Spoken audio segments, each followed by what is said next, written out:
पवित्र चरणों में कोटम्बार नमस्कार। बोल सदगुरु माता सुदीक्षा सविंदर हरदेव जी महाराज की आओ संत महापुरुषों, प्रभु प्रेमियों, काफी देर से आप संत महात्मा इस परम पिता परमात्मा के गुणगान गा रहे थे। मुबारक है, कृपा गुरु की हुई तो संतों महापुरुषों हम सभी को इसके गुणगान गाने का मौका मिला। महापुरुषों ने कहा भी है, सुत दारा और लक्ष्मी गणपापी के भी हुए, संत समागम हरि कथा तुलसी दुर्लभ होए। साथ संगत संतों का आना, हरि की कथा, इसके बहुत ऊंचे भाग होते हैं, उसी घर में होते साथ। सुत दारा और लक्ष्मी, सुंदर और जवान बेटा, धन दौलत पापी के भी हो सकती है तो, लेकिन संतों का आना, हरि की कथा, जिसकी बहुत ऊंची किस्मत होती है साथी, उसी परिवार में होता है। मिर्जपुर गांव बहुत बड़ा गांव है साथी, ये 5-7 महात्मा बैठे हैं बस, क्योंकि साथी जिसके हिस्से में आता है उसके बहुत ऊंचे परवले भाग हैं। कहा भी है, संगत सत्संग की आदि घड़ी और तप के वर्ष 1000। सत्संग 1000 वर्ष की तपस्या सत्संग की आदि घड़ी के बराबर है। संतों महापुरुषों, जिसने भी इसका यश गाया है, जीवन सफल उसी का हुआ।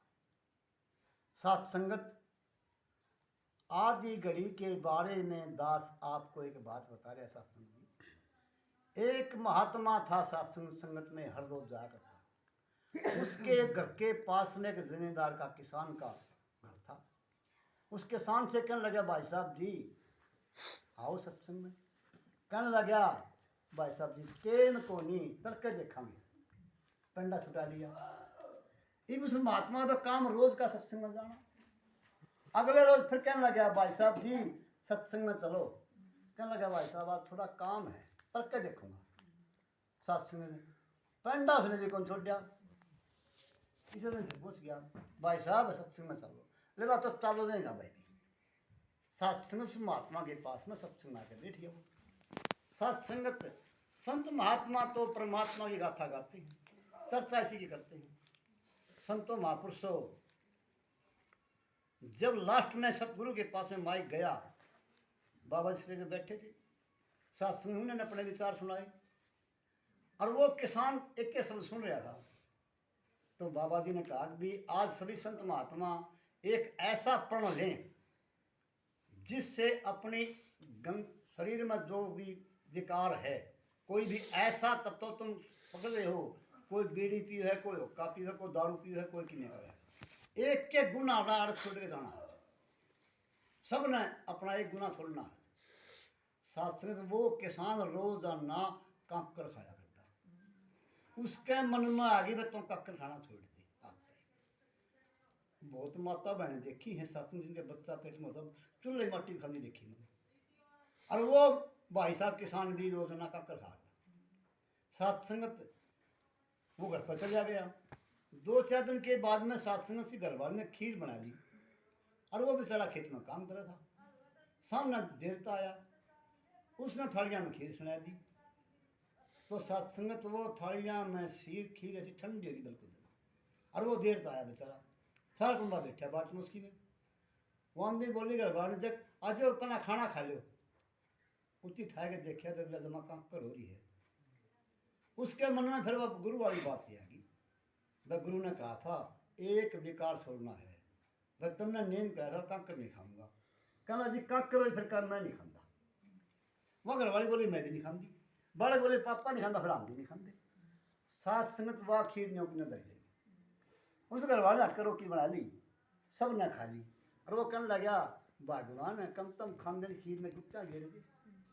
सात संगत उन सब ने मिलकर ने सारी थालियां की खीर ठेकर घर के बाहर फेंक दी। कुत्ता ने गाड़ के खा ली। सात संगत अचानक घर की बाहर लकड़ी तो 3-4 कुत्ते मरे पड़े थे। मरे पड़े कहने लगे जिसमें क्या हो गया। आकर देखती के मैं देखा तो सब कली मरी पड़ी। सात संगत एक जन संगत करी, उस एक जन की संगत ने पूरा परिवार बचा दिया। जब ये संत महात्मा कहते हैं अक सत्संग की आधी घड़ी और तब के बरस हजार। तुलसीदास ने कहा था संगत करता ये घड़ी आदि से पुनियाद, अब तुलसी संगत साध की कटे कोट अपराध। संगत किसकी हो? साध की हो, कुसंग की संगत नहीं करनी है। कुसंग की संगत करेगा तो विकार बनना पैदा होंगे, घर में सत्संगी उल्टे काम होंगे। इसलिए संत करो तो संगत करो, सादगी करो, संतों का संग करो। जिन्हें कहा पहली भक्ति संतन कर संगा, ये पहली भक्ति के लक्षण है। पहली भक्ति संतन कर संगा, जिसने संतों का संग किया है जीवन सफल उसी का। आओ सजा लें आज को, कल की खबर नहीं, कल की तो छोड़िए जनाब, पल की खबर नहीं।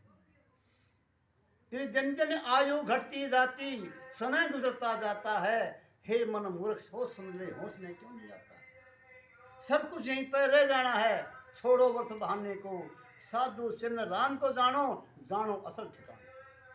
सत्संगत असल ठिकाना तेरा कौन सा है? जैसे भाई साहब बता रहे थे अभी, अपने निधान को जान ले, तू कहां से तू आया है, मानो कहा तूने जाना है। इस बात की समझ नहीं है। कहा भी है राम राम करे आयु बीती, राम समझ में आया ना, और पूरे गुरु के बिना राम किसी ने पाया ना।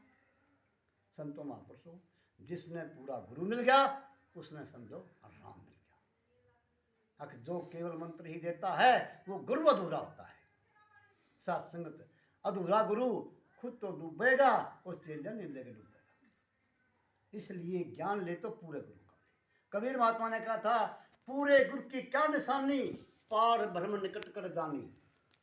जो पार ब्रह्म परमात्मा को निकट से जानकारी करा दे उसे कहते हैं पूरा गुरु। फिर पूरे गुरु के सुन उपदेश और पार ब्रह्म निकट से देख। सत्संगत पूरा गुरु उसको निकट से बात करता उससे। सत्संगत जिसने भी पूरा गुरु पाया है, सत्संगत बेड़ा पार उसी का हुआ।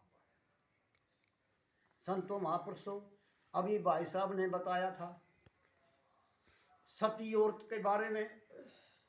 आपने सावित्री के बारे में सुना भी होगा। सावित्री कोई आम औरत नहीं थी, सत्संग थी।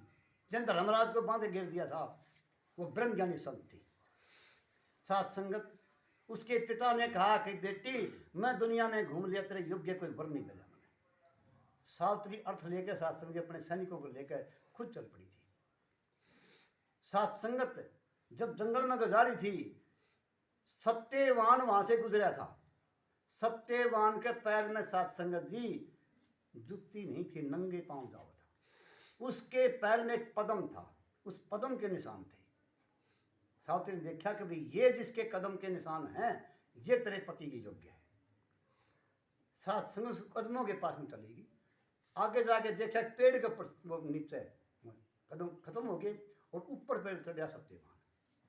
उसने आवाज मारी, नीचे आ गया। सत्संगत उसके अंधे माता पिता को सत्संग जंगल में बैठा बेचारा कहने लगा। सावित्री कहने लगी हे महाराज मैं आपसे शादी करना चाहूँगा। कहने लगा सावित्री मैं तो एक गरीब हूँ, मेरे माता पिता अंधे जंगल में झोपड़ी वाले में रहूँ, सुनो राजा की लड़की तेरा मेरा केंद्र। नहीं महाराज आपके माता पिता के पास में जाओ। सत्संग तो माँ बाप के द्वारा ले आई उसने, और जाके महाराज वो राजा था वो भी मिला उससे। सत्संगत जी करके बात पक्की अपना घर चलेगी। वहां जाके देखा सावित्री एक राजा की लड़की थी, पास में बैठा था कौन? नारद। नारद से कहने लगी हे महाराज मैंने अपना पति ढूंढ लिया है। नारद कहने लगा कौन? अके धुम्मत सेन भोपाल और सेवा रानी का नाम है सत्यवान है लाल। सत्यवान नहीं के लाल मुनि जी मेरे प्राण प्यारे हैं, और सूर्य जैसा तेज रूप राजा के राज दुलारे हैं, और सोन राय ने राज लिया बनखंड में लक्कड़ हारे हैं। गुण अवगुण कहो मुनि जी सत्यवानी पति हमारे हैं। सत्संग जी जब यह बात सुनी और नारद कहने लगा उस सत्यवान का ख्याल छोड़ दे, अश्वपति की जाई, और वो वर तेरे लायक नहीं तो जिसने टोकी आई। उस सत्यवान का कह दूंगा ठीक ठीक हाल में, और देखण में इतना सुथरा से जितने झड़क लाल में, पर यह एक असर से राज कर मर लेगा 1 साल में। और टुट्टी कहना बूटी लग गए मृत्यु की नहीं दवाई, और वो वर तेरे लायक नहीं तो जिसने टोकी आई। सात संगत जी सावित्री कहने लगी महाराज आपने कह दिया और मैंने सुन लिया, शादी करूंगी उसे गलत करूंगी, क्योंकि मैं एक पतिव्रता औरत हूँ, एक ब्रह्म ज्ञानी संत हूँ मैं, इसको मामूली बात नहीं थी संत होना। सात संगत जो उस समय साल भर आया, धर्मराज को उसने बांधे गिर दिया था। सात संगत अपने सास ससुर की आंखें मांगी, राज दोबारा मांगा। सात संगत जी उसके पिता के संतान नहीं थी, एक बेटा उसके भाई भी मांगा उसने, और एक संतान अपना खुद की मांग ली थी। धर्मराज ने हाथ जोड़ ली, सावित्री मेरा इच्छा छोड़ दी। कहने लगा सावित्री ने